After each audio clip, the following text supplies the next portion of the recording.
I'm Julie McDougall, registered massage therapist, founder and owner of Issues in Your Tissues. You can find me at issuesinyourtissues.ca. I'm also a John Barnes trained myofascial release therapist, and today my friend Deb and I are going to show you a Psoas stretch.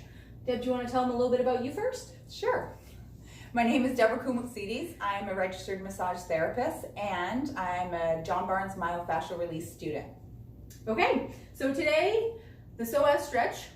Psoas is a large muscle that starts on your lumbar spine and then comes anterior, becomes your hip flexor muscle, does this motion to your leg.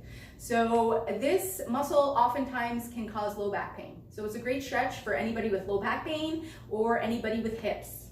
Do you know anybody with hips? I know lots of people with hips. Great. Okay, so to start, I'm gonna have Deb lie back on the table on her back. And then I'm gonna have her slide to the edge of the table. She's gonna bring her hips right over to this edge of the table.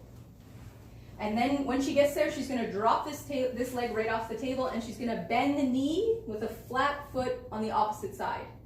So right now, Deb is stretching her psoas muscle. The only problem is her arm's not supported, and in a myofascial stretch, she needs to be able to completely soften and let go into the stretch. So in order to do that, Deb's just gonna slide her upper body towards the opposite side of the table. So now her leg's still off, and now her arm's supported, so she can completely soften and let go, and she can wait here comfortably for 5 minutes. So you just wanna make sure when you do that adjustment that your shoulders and hips are lined up, and Deb's are. So she's just gonna wait in this stretch for 5 minutes, just hanging out. How's that feel, Deb? It feels good. You feel a little stretch on that side? Yeah. Okay.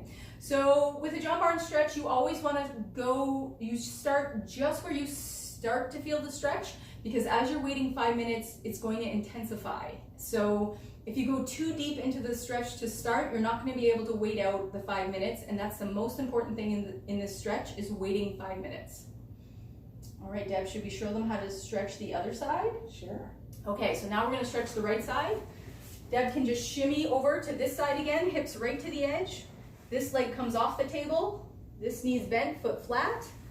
And then again, just so this arm is nice and supported, she's gonna slide her upper body to this edge of the table, keeping her hips here. So now, once again, shoulders and hips are lined up, and she's got a nice psoas stretch that she can comfortably wait in for 5 minutes. How's this side feel? Feels good. Good. All right, happy stretching, everyone.